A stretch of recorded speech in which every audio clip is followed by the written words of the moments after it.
नमस्कार दोस्तों, make wealth with HD channel पे आपका स्वागत है, जहां पे आपको ट्रेडिंग स्ट्रेटजी के साथ स्टॉक का बेस्ट लेवल भी बताया जाता है। तो आज हम डिस्कस करने वाले हैं आईटी सेक्टर के एक बहुत ही अच्छा ग्रोथ स्टॉक के बारे में। इसका नाम है एसीएल चुकी, जिसका हम फंडामेंटल और टेक्निकल एनालिसिस दोनों का करेंगे। तो अभी तक अगर चैनल को सब्सक्राइब नहीं किया, चैनल को सब्सक्राइब करके बेल को दबा दीजिए। साथ ही वीडियो अगर अच्छा लगता है लाइक बटन दबाना मत भूलिएगा। तो आज के वीडियो में हम डिस्कस करेंगे एसीएल टेक्निक का फंडामेंटल और टेक्निकल एनालिसिस।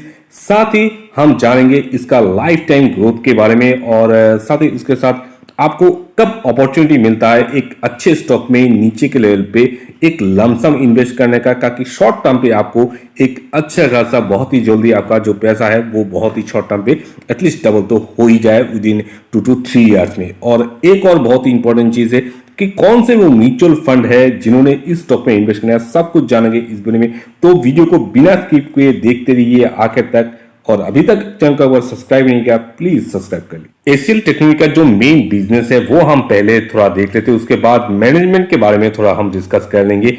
जो ACL technology limited offer software development, business process outsourcing and infrastructure management service ये वर्ल्ड वाइड प्रोवाइड करता है। लगभग 50 कंट्रीज में उनका बिजनेस फैला हुआ है, जहां से उनके ये तीन ऑपरेटिंग जो ऑपरेट्स थ्रू द 3 सेगमेंट, ये 3 सेगमेंट में ये काम करता है। IT and business service, engineering and R and D service and products and platform, ये जो 3 सेगमेंट है, इन 3 सेगमेंट में उनका मेन बिजनेस जो रन करता है। ठीक है, एसीएल टेक्नोलॉजी का जो लीडरशिप है, मैनेजमेंट है, उनके बारे में थोड़ा हम जानकारी ले लेते हैं। उनके जो फाउंडर है वो है शिव नडर, उनका जो फाउंडर है, और साथ ही वो चेयरमैन भी है इस कंपनी के। और उनके जो सीईओ है वो है सी विजय कुमार, और chief executive officer and managing director है सी विजय कुमार। बहुत ही काबिल इंसान है और लगभग 25 सालों से वो इस फील्ड में है और अपनी सर्विस एसीएल टेक्निक को देते आ रहे हैं। ठीक है, और अभी आपके सामने जो डाटा है वो है इंडस्ट्री पेयर एसीएल टेक्निक के साथ जो अभी खड़ा हुआ है टीसीएस, इंफोसिस, विप्रो, टेक महिंद्रा, लार्सन एंड टूब्रो, इंफोटेक और माइंडट्री, एम्फेसिस, ओरेकल फाइनेंस। इन स्टॉक में आपसे 1 वीक, 1 मंथ और 1 ईयर का रिटर्न आपके सामने प्रेजेंट है। ठीक है, और ये जो स्टॉक्स है ये एसीएल टेक्निक का रिव्यू देखने के बाद, एनालिसिस देखने के बाद आपको अगर लगता है ये जो लिस्ट मैंने आपके सामने रखा है उनमें से किसी भी एक स्टॉक का आपको एनालिसिस चाहिए टेक्निकल और फंडामेंटल, तो आप नीचे मुझे कमेंट में जरूर बता सकते। इसके बाद नेक्स्ट वीडियो में उसी का बना के आपके सामने प्रेजेंट करूंगा। ठीक है, तो चलते हैं हमारे नेक्स्ट सेगमेंट पे, जो कि हो सकता है हमारा टेक्निकल एनालिसिस। और आगे बढ़ने से पहले एसीएल टेक्नोलॉजी का थोड़ा इंपॉर्टेंट जो डाटा है वो हम देख लेते हैं, फाइनेंशियल डाटा। और साथ ही इसका जो हाई है, डे हाई है, लास्ट डे था जस्ट फ्राइडे था, लास्ट वीक 965, और लो था 947। 52 वीक हाई है 1377 और 52 वीक लो है 870। बहुत ही अच्छा प्राइस था। इसी प्राइस पे अगर किसी ने बाय किया, एक ऑलरेडी उनके पास एक ऑलरेडी अच्छा स्टॉक होल्डिंग पे है और प्रॉफिट में भी होंगे। ठीक है, और इसका जो कंपनी का जो मार्केट कैपिटल है वो है 2,57,000 करोड़ के आसपास है। लार्ज कैप कंपनी है, पी है 23.65। अगर थोड़ा नीचे आके बाकी जो डाटा हम देखते हैं उनमें से ईपीएस 40.09 बहुत ही अच्छा है। डेट है 225 करोड़, ज्यादा नहीं है, ऑलमोस्ट डेट फ्री कंपनी है। आरओसी आरओई बहुत ही इंपॉर्टेंट है, आप देख सकते हो 30 के ऊपर है आरओसीई। ठीक है, तो ये है कुछ इंपॉर्टेंट डाटा। बाकी ईयरली जो उनका प्रॉफिट और लॉस है वो हम देख लेते हैं। अभी किसी भी कंपनी का अगर फाइनेंशियल जो डाटा है वो स्ट्रांग रहता है तो फिर उस स्टॉक में ग्रोथ होना ही होना है, और ये जो एक ग्रोथ स्टॉक है। नेट सेल आप देख सकते हो 2018 में 22,000 से इंक्रीज होकर 40,000 आ चुका है। अगर ऑपरेटिंग प्रॉफिट देखते हैं तो वो 9,000 से इंक्रीज होकर 15,000 आ चुका है 2020 में, 2018 से लेके। ठीक है, और नेट प्रॉफिट पे भी काफी उछाल हो चुका है, 7,000 इंक्रीज होकर 10,000 के ऊपर नेट सेल हो चुका है 2020 में। अगर ईपीएस देखते तो वो 26 से बढ़ के अभी 40 पे है। लॉन्ग टर्म पे अगर एसीएल टेक्निक के अगर सीजी रिटर्न देखते हैं तो वो आपको काफी इंप्रेसिव लगेगा। 10 year return 30%, 5 year return 26%, 3 year return 42%, 1 year return 27%। चलिए देखते हैं जो चार्ट है उस पे, उससे थोड़ा पहले ग्रोथ के बारे में हम थोड़ा डीपली डिस्कस करेंगे। चलिए उस स्टेज पे, चार्ट पे जाने से पहले देख लेते हैं कौन से वे म्यूचुअल फंड है जिन्होंने एसीएल टेक्निक में अपना इन्वेस्टमेंट किया है। उनमें से पहला है पारंपरिक flexi cap fund, SBI blue chip fund, SBI equity hybrid fund, ICICI prudential blue chip fund, ICICI prudential technology fund और मेरा एसेट लार्ज कैप फंड, ये जो बेहतरीन म्यूचुअल फंड है उन्होंने इन्वेस्टमेंट करके रखा है एचसीएल टेक्नो के। तो आप क्यों पीछे हैं? टेक्निकल एनालिसिस पे आपका पूरा क्लियर हो जाएगा कि आपको इस स्टॉक में इस इन्वेस्टमेंट करना है या नहीं।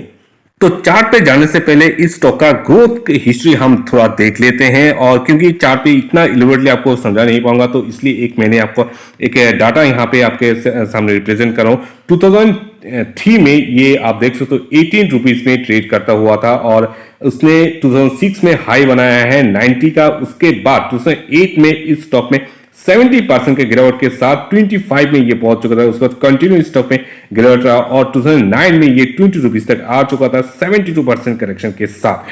ठीक है, तो आपके सामने इसने एक बहुत ही बड़ा अपॉर्चुनिटी रखा नीचे के लेवल इसको बाय करने। उसके बाद 2011 में उसने हाई बनाया 130। उसके बाद फिर से 2011 में उसमें फिर से हमें गिरावट देखने को मिला 30% का गिरावट। उसके बाद आप देख सकते हो उसने पीछे मुड़के नहीं देखा। विदिन 3 इयर्स और 4 इयर्स उसने नया हाई बना है 521 का।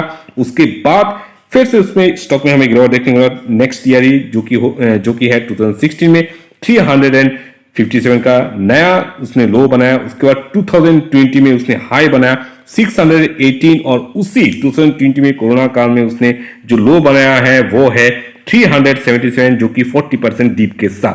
उसके बाद 2022 में उसने फिर से हाई बनाया। आप देख सकते हो ये डाटा देखिए 377 में उसने जो छलांग लगाया वो उसने क्लोजिंग दिया है 1375 के जो हाई वहां पे। उसके बाद फिर से करेक्शन के बाद अभी ये ट्रेड कर रहा है 940 और उसके आसपास। ये अभी जो अपडेट डाटा है नहीं 32 और 30% के करेक्शन के साथ। ठीक है, ये है डाटा, और आप थोड़ा यहाँ पे ध्यान से देखिए आपके पास कितनी बार इस स्टॉक ने अपॉर्चुनिटी जो विदिन 19 to 20 इयर्स ये स्टॉक मार्केट में ऑलरेडी ट्रेड हो चुका है, और उसी के दौरान आपके पास कितनी बार अपॉर्चुनिटी है उसने इन्वेस्ट करने की। 1 2 3 4 5 6 बार विदिन 20 ईयर 6 बार आपके सामने इसने अपना अपॉर्चुनिटी रखा इस स्टॉक में इन्वेस्ट करने के लिए। आप अगर चूक रहे क्यों चूका, और आपने अगर अभी इन्वेस्टमेंट कर रहे हैं, आप जस्ट अभी नए हैं बिगिनर से, तो फिर इस स्टॉक को आपने पे रख सकते हैं। अच्छे करेक्शन पे स्लोली एक्यूमुलेट कर सकते हैं, जो कि मैं आपको समझा दूंगा चार्ट पे। ठीक है, एक और इंपॉर्टेंट आप चीज इस स्टॉक में ध्यान से देखिए, कब इसने अपना जो मैक्सिमम जो लो बनाया वो 70% करेक्शन किया था, वो भी 2008 और 9 में। उसके बाद उसने ज्यादा हमें डीप देखने को नहीं मिला। अब 2011 में 30% और 32%, 40% और 32%, अभी भी ऑलमोस्ट इसी प्राइस पे ये ट्रेड कर रहा है। तो फिर इस तरह की जो प्राइस है वहां से आप स्लोली एक्यूमुलेशन जरूर कर सकते, वो हम चाहते हैं आपको फिर से दिखा दूंगा। और साथ ही आप लमसम कहां से इन्वेस्ट कर सकते हैं, इस तरह की डीप में ही आपको लमसम इन्वेस्टमेंट करना पड़ेगा। ठीक है, और लमसम इन्वेस्ट करने के बाद आप देख सकते हो विदिन 6 इयर्स आपके पैसे को कहां से कहां पहुंचा देता है ये स्टॉक। ठीक है, तो आप देख सकते हो किसी भी ग्रोथ स्टॉक का जो निशानी होता है वो यही होता है, कंटिन्यू ही आपको ऊपर की तरफ खींच के ले जाता है। और टॉप तो ऑलरेडी मैंने बता ही दिया 1374 के आसपास का टॉप था, और अभी ट्रेड करे 948 के प्राइस पे, और 900 के आसपास किसी भी गिरावट में फिर से अगर आपको मिल जाता है 900 के आसपास, वहां से अगर सपोर्ट लेता हुआ दिखता है वहां से जरूर कर सकते हैं। उसके बाद नीचे अगर इसको मिलता है वो हो सकता है सपोर्ट नेक्स्ट 850 से लेके 800 के लेवल के आसपास। ठीक है, तो इन लेवल पे अगर मिलता है स्लोली हर एक लेवल पे स्लोली एक्यूमुलेशन कीजिए और फ्यूचर का ग्रोथ का मजा लीजिए। और इस तरह के इंफॉर्मेटिव वीडियो बनने के लिए चैनल को जरूर सब्सक्राइब करके रखिएगा। Thank you.